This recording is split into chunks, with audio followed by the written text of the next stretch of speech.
بسم الله الرحمن الرحيم. حبايبي الشطار ابطال سنه 5، اهلا بيكم. هحل معاكم النهارده ان شاء الله يا شطار تدريبات نهايه الشهر صفحه 41 في كتاب التقييمات. طبعا احنا عارفين ان دي تدريبات مهمه جدا جدا جدا، وتعتبر احسن مراجعه يا ولاد نحلها قبل ما ندخل امتحان شهر نوفمبر ان شاء الله. فهنبدا كده مع بعض. بسم الله. بيقول لي اولا اختر الاجابه الصحيحه من بين الاجابات المعطاه. عين ميم الف للعددين 6 و9. طيب هنا الستة لو جيت احللها يا شطار هتبقى كام في كام؟ 3 في 2. دي مين؟ دي الستة. والتسعة لو جيت احللها هتبقى 3 في 3 اهو. العين ميم الف بياخد المشترك بس 3 و3. 3 تحتها 3 باخد منها واحدة بس، يبقى هنا العين ميم الف للعددين 6 و9 يبقى الكام؟ التلاتة. طيب الميم ميم ألف للعددين 5 و10.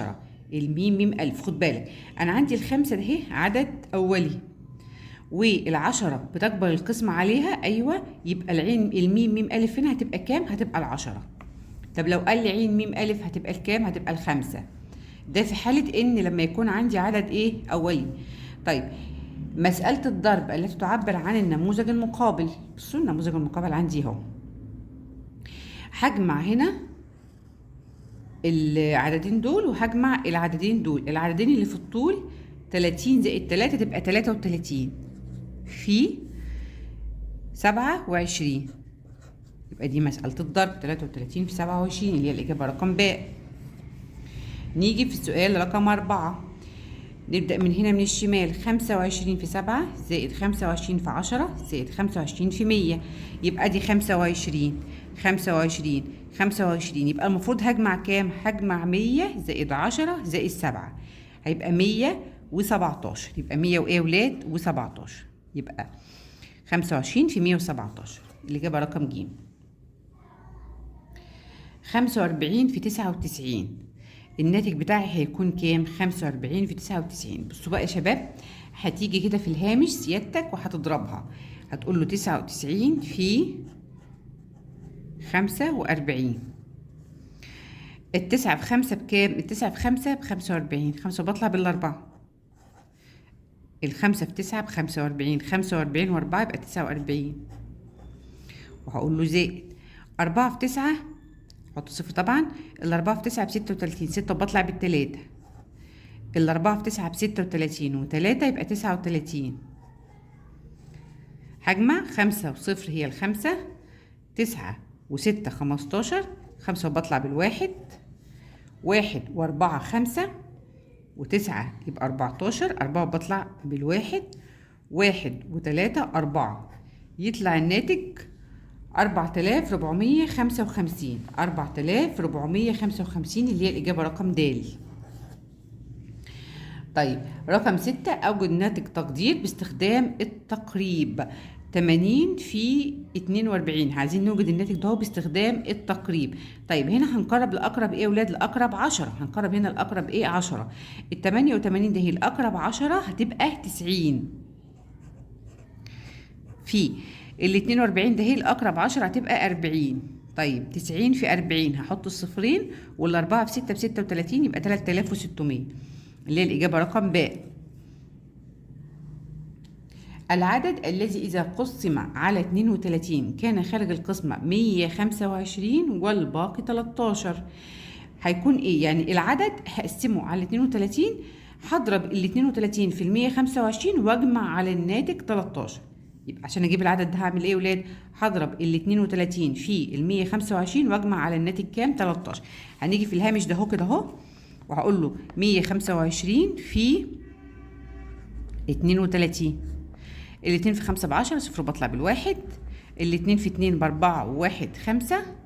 2 في 1 ب2 واقول له زائد واحط صفر. 3 في 5 ب15. 5 بطلع بالواحد. 3 في 2 ب6 وواحد 7.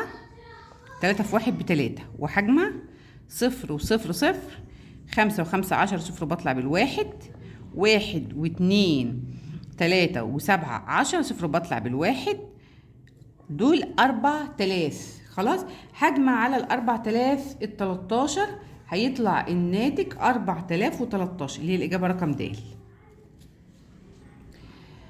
السؤال رقم 8 بيقول لي إذا اشترى محمد وأخته سهام 34 قلما وثمن القلم الواحد 215 جنيه. 215 إيه؟ جنيه.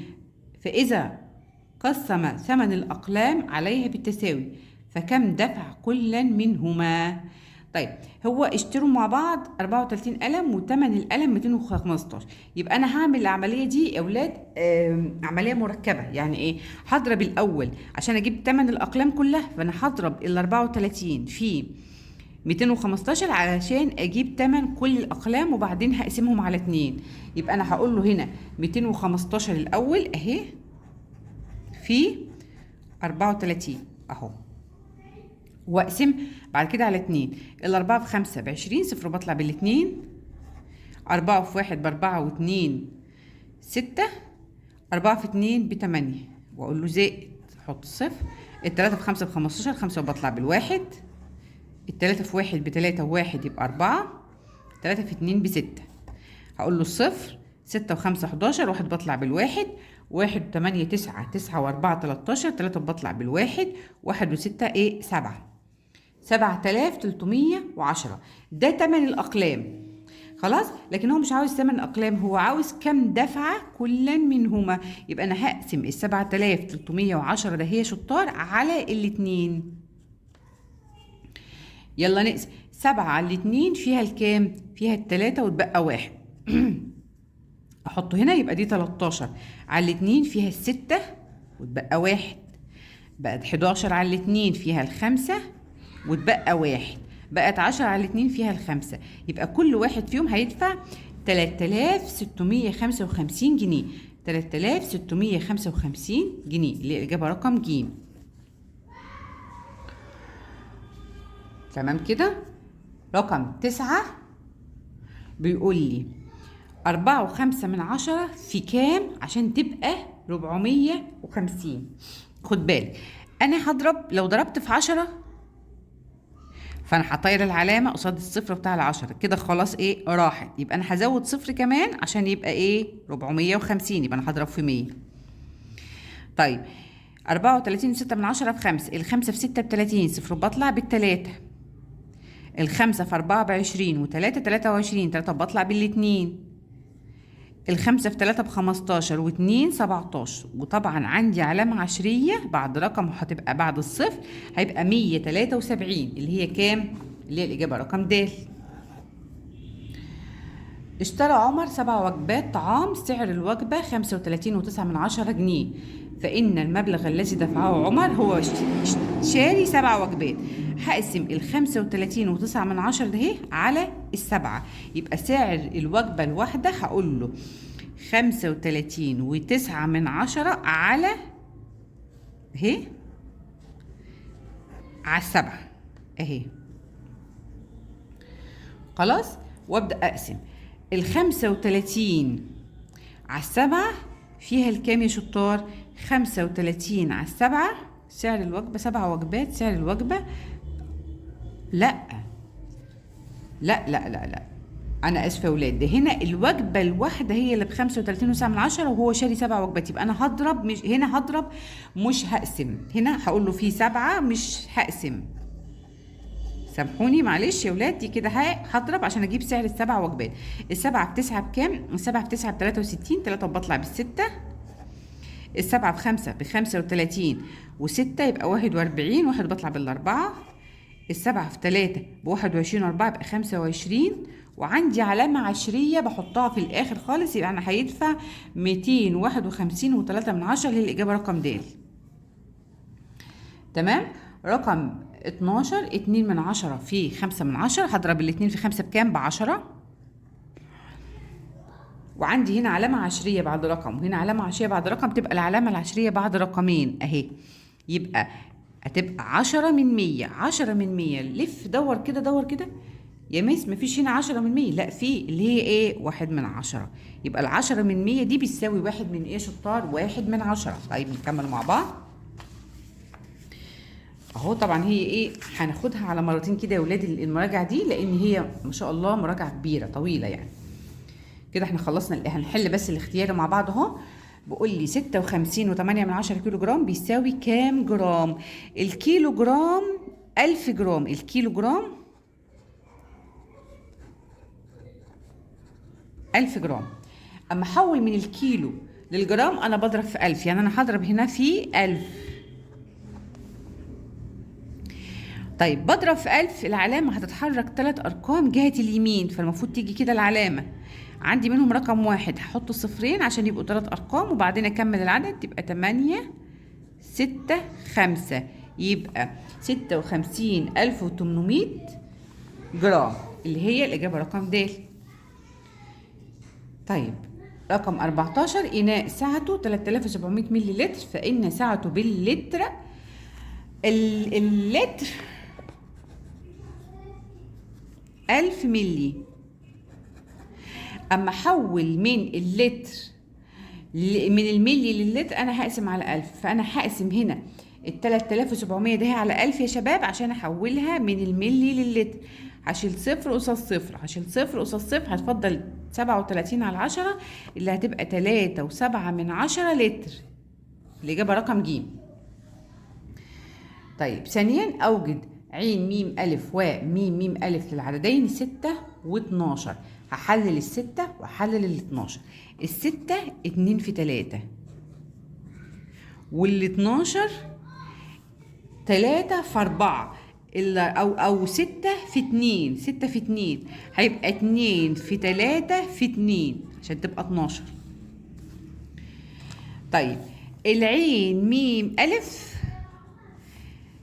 2 تحتها 2 هاخد منها 1، هيبقى 2 في 3 تحتها 3 هاخد منها 1، يبقى 2 في 3 بكام؟ ب6. يبقى العين ميم ألف هنا كام يا ولاد؟ 6. طيب الميم ميم ألف، الميم ميم ألف اللي هو مضاعف المشترك الأصغر، 2 دي هنزلها في 3 هاخد منها 1، 2 تحتها 2 هاخد منها 1، ال2 في 3 ب6 في 2 ب12، يبقى الميم ميم ألف هنا كام؟ ال12. أراد السهام توزيع 14 كراسة و42 قلم على مجموعة من أصدقائها بالتساوي، فما أكبر عدد من الأصدقاء يمكن التوزيع عليهم؟ أما يقول لي بالشكل ده يا ولاد توزيع، يعني هقسم ال14 وال42 قلم دهم على مجموعة من الأصدقاء بالتساوي. ده هنا هجيب إيه؟ هجيب الميم ميم ألف ولا العين ميم ألف؟ تمام كده؟ أما يكون إحنا محتاجين نوزع يعني تقسيم، هجيب ايه؟ العين ميم ألف لل14 وال42. محتاجة هنا ان انا احلل ال14 وال42، فانا هحتاج هنا اجيب ورق اشتغل فيه عشان ايه ما نضايقش الدنيا. بصوا يا حبايبي كده معايا اهو هحلل ال14 وال42. ال14 2 في 7. طيب ال42 دي 7 في 6 يا مس. الستة 2 في 3 وبعدين في 7 اهو. انا عايزه اجيب مين؟ العين ميم ألف. هقول له 7 تحتها 7 اخد واحدة بس، في 2 تحتها 2 اخد واحدة بس، 2 في 7 بكام؟ ب14. يبقى هنا اهو هنا بيقول لي ايه؟ اكبر عدد من الاصدقاء يمكن توزيع عليهم، هقول له بيساوي اللي هو عين ميم ألف للعددين اللي هو بيساوي 14 صديق. السؤال رقم 3 بيقول لي استخدم نموذج مساحة المستطيل المقابل في إيجاد ناتج ضرب 12 في 35. حلو أوي. هنا ال 12 هتبقى 2 و10، ال 35 هتبقى 30 و5، وابدأ أضرب. عايزة استخدم قلم لون تاني في الضرب. بصوا بقى هقول له 2 في 30 انا بحط الصفر، والاتنين في 3 ب6، 2 في 5 ب10، 10 في 30 بحط الصفرين، والواحد في 3 ب3، 10 في 5 ب50. وهعمل ايه بقى يا مس؟ هجمع يا شطار العددين دهم، هيبقى 60 زائد 10 70. عايزه اكتبها فين؟ اهي 70 زائد 350 صفر وصفر صفر 5 و7 12، 2 وبطلع بالواحد 1 و3 4 يبقى 420. يبقى ناتج ضرب 35 في 12 بيساوي 420. طيب السؤال اللي بعده بيقول لي استخدم نموذج مساحة المستطيل المقابل في إيجاد ناتج ضرب 356 في 24. خلاص، المفروض إن أنا 356 أحطهم هنا. خلاص، فأنا هعملها لكم هنا بقى عشان إيه في الورقة، عشان ما نضيقش على نفسنا. أهو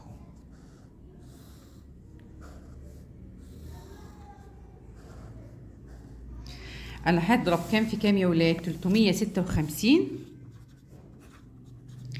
في 24. خد بالك معايا اهو. ال 356 دي هوزعها، هتبقى 300 زائد 50 زائد 6، وال 24 هتبقى 20 زائد 4. وهبدأ أضرب 20 في 300 بحط 3 أصفار والاتنين في 3 ب6. 20 في 50 بحط الصفرين والاتنين في 5 ب10. 20 في 6 بحط الصفر والاتنين في 6 ب12. وبعدين 4 في 300 بحط الصفرين والأربعة في 3 ب12. 4 في 50 بحط الصفر والأربعة في 5 ب20. 4 في 6 ب24. هجمع كل رقمين تحت بعض. خلاص، صفر وصفر صفر، صفر وصفر صفر، صفر واتنين اتنين، 1 و6 7، وأقول له زائد. هجمع دول، ده كده يبقى 1200، وأقول له زائد 4 وصفر هي الأربعة، 2 و2 4، 1 ومفيش هو الواحد، وأقول له بيساوي. وبعدين أجمع الثلاث أرقام دول. خلاص، أنا ممكن أجي كده في الهامش برضو، بما إن أنا بحل في الهامش أحطهم تحت بعض وأجمع 7200 1200 144. عادي مفيش مشكلة، اجمع بالطريقة اللي تعجبك.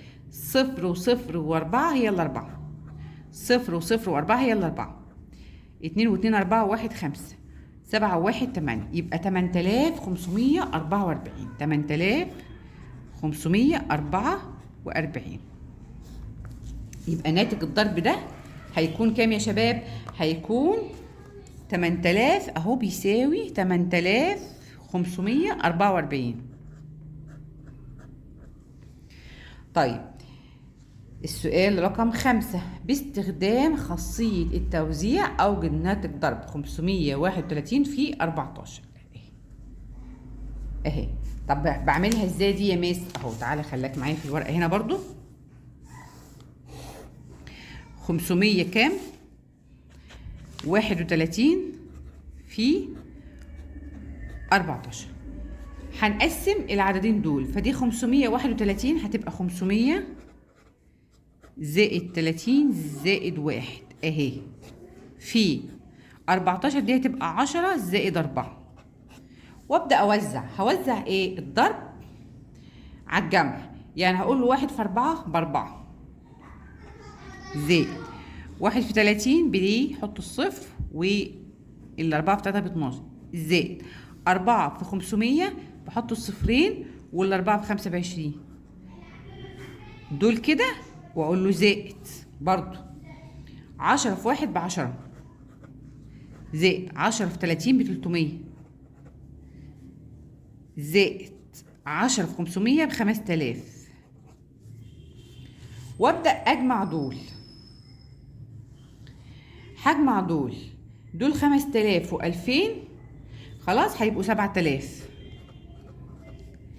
زائد 300 و120 هيبقى 420 زائد 14، واقول له بيساوي 7434.